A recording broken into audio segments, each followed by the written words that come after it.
আসসালামু আলাইকুম সুপ্রিয় শিক্ষার্থীরা, আশা করি আপনারা সবাই ভালো আছেন। এখন আমি আপনাদের সাথে এসএসসি এবং এইচএসসি পরীক্ষার্থীদের জন্য খুবই গুরুত্বপূর্ণ একটি টপিক ট্রান্সফরমেশন অফ সেন্টেন্স নিয়ে আলোচনা করব। এই টপিকে মূলত আমি আলোচনা করব সিম্পল থেকে কিভাবে কমপ্লেক্স এবং কমপ্লেক্স থেকে কিভাবে কম্পাউন্ড করতে হয়। একটা রুলের মাধ্যমে কিভাবে 6টা রুল কমপ্লিট করা যায় সেই বিষয়টাও আমি আপনাদের সাথে শেয়ার করব। তাহলে চলুন আমরা শুরু করছি আজকের ক্লাসটি। দেখুন, এক নম্বরে সিম্পল সেন্টেন্সে যদি বাই প্লাস জেরান্ড থাকে, রাইট? সিম্পল সেন্টেন্সে যদি বাই প্লাস জেরান্ড থাকে, কমপ্লেক্সে আমরা মনে রাখবো ইফ হবে এবং কম্পাউন্ডে আমরা মনে রাখবো এন্ড হবে। এখানে বেসিক কিছু বিষয় আছে যেগুলো আমাদের অবশ্যই মনে রাখতে হবে। তা হলো এই যে জেরান্ড বললাম, জেরান্ড মিন্স ভার্বের সাথে আইএনজি, আমাদের এটাও মাথায় রাখতে হবে। বাইয়ের পরে ভার্বের সাথে ING plus extension, EXT means হচ্ছে এক্সটেনশন, মানে বাকি অংশ।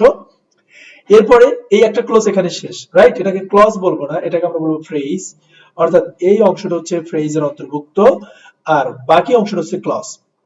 কারণ আমরা এর আগের যে পর্বটি দিয়েছি সেখানে কিন্তু আমি আলোচনা করেছি যে সিম্পল থেকে কিভাবে কমপ্লেক্স করতে হয় আর কমপ্লেক্স থেকে কিভাবে কম্পাউন্ড করতে হয়। যদি কেউ না দেখেন ভিডিওটি, তাহলে অবশ্যই আমি অনুরোধ করবো ভিডিওটি গিয়ে দেখুন, তারপরে আবার এই পর্ব 2 স্টেপ বাই স্টেপ আপনারা দেখতে থাকুন। তাহলে দেখেন, সিম্পল থেকে কিভাবে কমপ্লেক্স কিভাবে কম্পাউন্ড করতে হয় সেই বিষয়টা আমি আলোচনা করেছি। তো সিম্পল মূলত যেখানে একটা সাবজেক্ট থাকে এবং একটা ফাইনাইট ভার্ব থাকে, F B means finite verb. তার মানে সিম্পল সেন্টেন্সে কিন্তু একটা সাবজেক্ট এবং একটা ফাইনাইট ভার্ব থাকে। তার মানে এখানে দুইটা সাবজেক্ট বা দুইটা ফাইনাইট ভার্ব থাকে না। সো এই বিষয়টা কিন্তু আমাদের সবার মাথায় রাখতে হবে যে সিম্পল সেন্টেন্সে একটা সাবজেক্ট এবং একটা ফাইনাইট ভার্ব থাকে, ওয়ান সাবজেক্ট এবং ওয়ান ফাইনাইট ভার্ব। সো যেহেতু একটা সাবজেক্ট থাকবে এবং একটা ফাইনাইট ভার্ব থাকবে, সেহেতু এখানে দুইটা ক্লজ হওয়ার কিন্তু কোনো মানেই হয় না। কারণ ক্লজ মিন্স কি, আমরা যদি ক্লজের কথা বলি, ক্লজ হচ্ছে ক্লজ তখনই হয় যেখানে সাবজেক্ট থাকে এবং ভার্ব থাকে। সাবজেক্ট ভার্ব ছাড়া কিন্তু ক্লজ হয় না। তাহলে সেক্ষেত্রে প্রথম অংশটা কি? প্রথম অংশটা মূলত ফ্রেজ। ফ্রেজ মিন্স হচ্ছে শব্দগুচ্ছ, কয়েকটা শব্দ একত্রে থাকবে এরকম। আর ক্লজ হচ্ছে যেখানে অবশ্যই সাবজেক্ট থাকবে এবং অবশ্যই ভার্ব থাকবে। তাহলে এখানে যদি আমরা দেখি সাবজেক্ট, সাবজেক্টের পরে ক্যান বা কুড প্লাস ভার্বের বেস ফর্ম প্লাস বাকি অংশ, ইট মিন্স দ্বিতীয় অংশটা হচ্ছে ক্লজ, প্রথম অংশটা হচ্ছে ফ্রেজ, রাইট? আর কমপ্লেক্সের নিয়মটা আমরা কি পড়েছিলাম যে আমাকে যদি কমপ্লেক্স করতে হয় সেখানে কিন্তু দুইটাই আলাদা সাবজেক্ট থাকবে, আবার দুইটাই কিন্তু ফাইনাইট ভার্ব থাকবে, রাইট? যদিও এখানে একটা জিনিস মাথায় রাখতে হবে যে এখানে দুই ধরনের ক্লজ থাকে। দুই ধরনের ক্লজ বলতে একটা থাকে প্রিন্সিপাল ক্লজ আর একটা থাকে সাবঅর্ডিনেট ক্লজ। প্রিন্সিপাল ক্লজটাকে মূলত আমরা বলি যেটাকে আমরা বলি স্বাধীন ক্লজ, অর্থাৎ ইন্ডিপেন্ডেন্ট ক্লজ। আর সাবঅর্ডিনেট ক্লজ যেটাকে আমরা বলি অধীন ক্লজ, মানে ডিপেন্ডেন্ট ক্লজ। তাহলে একটা ইন্ডিপেন্ডেন্ট এবং একটা ডিপেন্ডেন্ট, এই দুইটা ক্লজ মিলেই কিন্তু আমাদের কমপ্লেক্স সেন্টেন্স গঠিত হয়। কম্পাউন্ড মানে কি? যেখানে অবশ্যই সেখানেও দুটো ক্লজ থাকে, কিন্তু এখানে দুটো ক্লজই হচ্ছে প্রিন্সিপাল ক্লজ থাকে, অর্থাৎ একটা প্রিন্সিপালের সাথে আরেকটা প্রিন্সিপাল ক্লজ মিলে হচ্ছে আমাদের এই কম্পাউন্ড সেন্টেন্সটা গঠিত হয়। তাহলে আমরা যখন এই অংশটা থেকে কমপ্লেক্সে যাব তখন আমরা ইফ বসাবো, ইফের পরে সাবজেক্ট ভার্ব এবং বাকি অংশ, অর্থাৎ অবশ্যই এই অংশ অ্যাফার্মেটিভ হবে। তারপরে পরবর্তী অংশে সাবজেক্ট যেটা আছে, অর্থাৎ সাবজেক্ট ক্যান কুড বা যেটাই হোক না কেন, ভার্বের বেস ফর্ম বাকি অংশ। কম্পাউন্ড যখন করবো আমরা এন্ড বসাবো, এন্ড এর আগে একটা ক্লজ হবে পরে একটা ক্লজ হবে। সেক্ষেত্রে সাবজেক্টকে একবার লিখলেই পারফেক্ট বেটার হয়, হ্যাঁ, অর্থাৎ একবার সাবজেক্ট লেখা ভালো। যেমন দেখেন, by reading books you can acquire knowledge. It means আপনি কিন্তু এখানে বাই পাচ্ছেন প্লাস রিডিং ভার্বের সাথে আইএনজি পাচ্ছেন। তাহলে আমরা যদি এইটা দেখি, অবশ্যই আমরা ইফ বসাবো। ইফ ইউ রিড বুকস, অর্থাৎ এই যে subject verb extension, you can acquire knowledge, right? এরপরে আমরা কম্পাউন্ডে দেখলাম read books and you can acquire knowledge. তাহলে আমরা এখান থেকে কি মনে রাখবো? সিম্পলে যদি বাই প্লাস রান থাকে, কমপ্লেক্সে ইফ হবে, কম্পাউন্ডে এন্ড হবে। ওকে, এক নাম্বার শেষ। এর সাথে সাথে আপনার কিন্তু এক নম্বরে এই যে আমরা বসালাম উপরে বাই প্লাস ভার্বের সাথে আইএনজি, এটা না হয় অনেক সময় ইন কেস অফ ও বসতে পারে। কি বসতে পারে? In case of. তো ইন কেস অফ বসলেও কিন্তু আমরা ইফ বসাবো, এরপরে কিন্তু অ্যাফার্মেটিভ ক্লজ বা যেটাই বলি না কেন অ্যাফার্মেটিভ ক্লজ বসাবো, তারপরে আবার দ্বিতীয় ক্লজটা বসাই ফেলবো। একইভাবে যখন কম্পাউন্ড করবো সেক্ষেত্রে শুরুতে ইম্পারেটিভ সেন্টেন্স এন্ড এরপর বাকি অংশ। It means in case of your coming I will go. তো in case of your coming I will go, এখানে আমরা দেখতে পেলাম যে in case of আছে। তো in case of থাকলে আমরা বসাবো কি? if। আমরা জানি অবশ্যই if এর পরে কি সাবজেক্ট দরকার, তো your এর সাবজেক্ট কি? you। if you come I will go। হ্যাঁ, আর ইম্পারেটিভ অর্থাৎ আমার কম্পাউন্ড কি হবে? and হবে। তো কাম এন্ড আই উইল গো।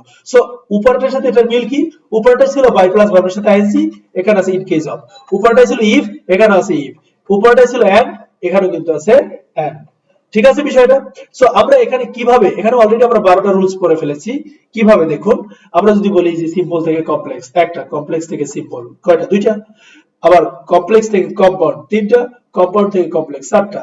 আবার একইভাবে কম্পাউন্ড থেকে সিম্পল পাঁচটা, সিম্পল থেকে কম্পাউন্ড কয়টা? ছয়টা। তো একটা রুলের মাধ্যমে আপনি 6টা রুলস পড়তে পারছেন। এবার আমরা 2 নাম্বার রুলসটা কি আছে অর্থাৎ সেটা আমরা দেখব। তাহলে চলুন আমরা 2 নাম্বারটা দেখি। তাহলে 2 নাম্বার রুলসটি হলো যে সিম্পল সেন্টেন্সে যদি উইদাউট প্লাস ভার্বের সাথে আইএনজি থাকে, উইদাউট প্লাস ভার্বের সাথে আইএনজি, ইট মিন্স তাহলে সেক্ষেত্রে আমরা ইফ বসাবো এবং অবশ্যই ইফ ক্লোজটা হবে কি? নেগেটিভ। এটা আমাদের মাথায় রাখতে হবে। সিম্পল সেন্টেন্সে যদি উইদাউট প্লাস ভার্বের সাথে আইএনজি থাকে, কমপ্লেক্স আমরা বসাবো ইফ এবং ক্লজটা নেগেটিভ হবে। অথবা আমরা চাইলে আনলেসও বসাতে পারবো, আনলেস এর সাথে অবশ্যই অ্যাফার্মেটিভ ক্লজ বসবে।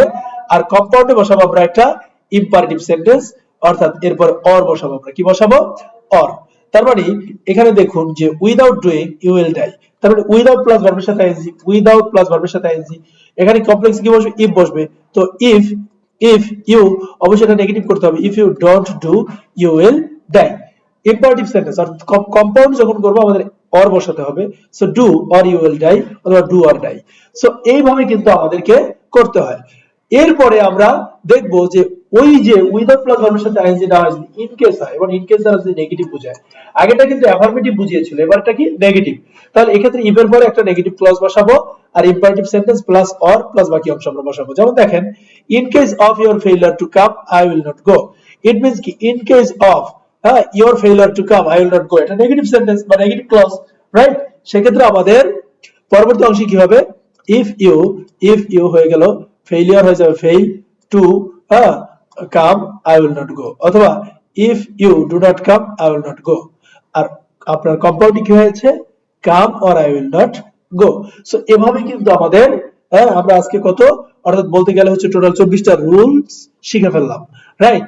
এই যে একটা হচ্ছে বাই প্লাস ভার্বের সাথে আইএনজি থাকলে আমরা বসাবো ইফ প্লাস, আর কম্পাউন্ডে বসাবো আমরা এন্ড, অথবা আমরা বাই প্লাস ভার্বের সাথে আইএনজির পরিবর্তে ইন কেস অফ থাকতে পারে, ইন কেস অফ থাকলে আমরা বসাবো ইফ, ক্লজটা অ্যাফার্মেটিভ ক্লজ হবে, আর কম্পাউন্ড হবে এন্ড।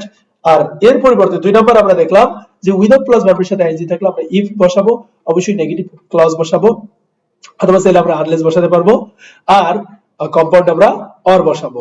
তো এটার পরিবর্তে আবার চাইলে ইন কেস অফও বসতে পারে, যদি নেগেটিভ বোঝায় তাহলে সেক্ষেত্রে ইফ এর পরে নেগেটিভ ক্লজ বসাবো আর কম্পাউন্ডে অর বসাবো। এই ছিল মূলত আমাদের আজকের পর্বটির আলোচনা। পরবর্তী পর্বে আপনাদের সবার আমন্ত্রণ রইল। সবাই ভালো থাকবেন, সুস্থ থাকবেন। আল্লাহ হাফেজ।